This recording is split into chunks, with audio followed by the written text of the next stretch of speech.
မ်မခါရှက်စီကနေပြီးတော့ခပတ်လူမဲ့ကစားသမား3ယောက်အကြောင်းကိုဒီနေ့ပြောပြပေးသွားမှာဖြစ်ပါတယ်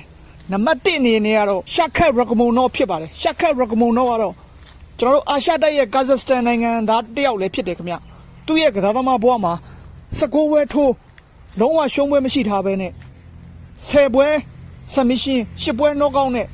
တကယ်ကျန်းတဲ့ record ကိုလည်းပိုင်ဆိုင်ထားတယ်ခင်ဗျအမှတ်ဆုံးဖြတ်ဆိုလို့တပွဲလဲတာဖြစ်တယ်ခင်ဗျအဲ့ဒီပွဲကလည်းတူတန်ရရနေတုန်းကကစားခဲ့တဲ့အီရန်ဂယ်ရီနဲ့ပွဲဖြစ်တယ်ခင်ဗျနောက်တစ်ယောက်ကတော့ဝက်တာဝေတန်းရဲ့လူတော်ကြီးတစ်ယောက်ဖြစ်တဲ့မိုက်ကယ်မိုရာလက်စ်ပဲဖြစ်တယ်ခင်ဗျမိုက်ကယ်မိုရာလက်ကတော့အီကွေဒေါနိုင်ငံသားတစ်ယောက်ဖြစ်ပြီးတော့သူ့ရဲ့ record မှာလည်းရှုံးပွဲလုံးဝမရှိဘူးခင်ဗျစုစုပေါင်း19ပွဲထိုးထားပြီးတော့19ပွဲလုံးနိုင်ထားတဲ့သူတစ်ယောက်လည်းဖြစ်တယ်ခင်ဗျသူကလည်း14ပွဲ knock out ထိုးပြီးတော့တပွဲကို submission နိုင်4ပွဲအမှတ်ဆုံးဖြတ်ပြီးရောက်ရှိထားတဲ့ fighter တစ်ယောက်လည်းဖြစ်တယ်ခင်ဗျဒီ undefeated fighter ကဒီအစ္စလမ်မခါချက်ကိုမှလုံးဝခပတ်ဖြုတ်ချနိုင်တဲ့စရင်ထဲမှာပါဝင်နေခဲ့တယ်ခင်ဗျတတိယတစ်ယောက်ကတော့ဒီကော်နာတို့အိုင်ယာလန်နိုင်ငံက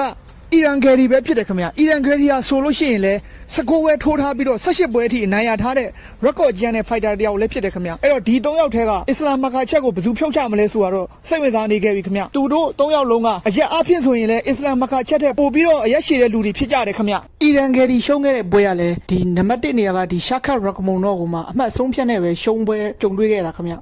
ကာလုစ်ပရာဒက်စ်တို့ကာမာရူဥစမန်တို့ရှိပြီမယ်ကာမာရူဥစမန်ဆိုလို့ရှိရင်လေသူကအကြပိုင်းကိုရောက်နေပြီဗျကာလုစ်ပရာဒက်ဆိုလို့ရှိရင်လေသူကမွေထိုင်းဆော့တာအရန်ကောင်းဝင်မယ်နဘန်းပိုင်းမှာတော့အစ္စလာမ်မခါချက်ကိုလုံးဝရှင်းနိုင်မှာမဟုတ်ဘူးခင်ဗျဒါကြောင့်မို့ကျွန်တော်က803ယောက်ကိုပဲအစ္စလာမ်မခါချက်အတွက်အကောင်းဆုံးကွန်တန်တာတွေဖြစ်တယ်လို့ဆိုလိုချင်တာပါခင်ဗျ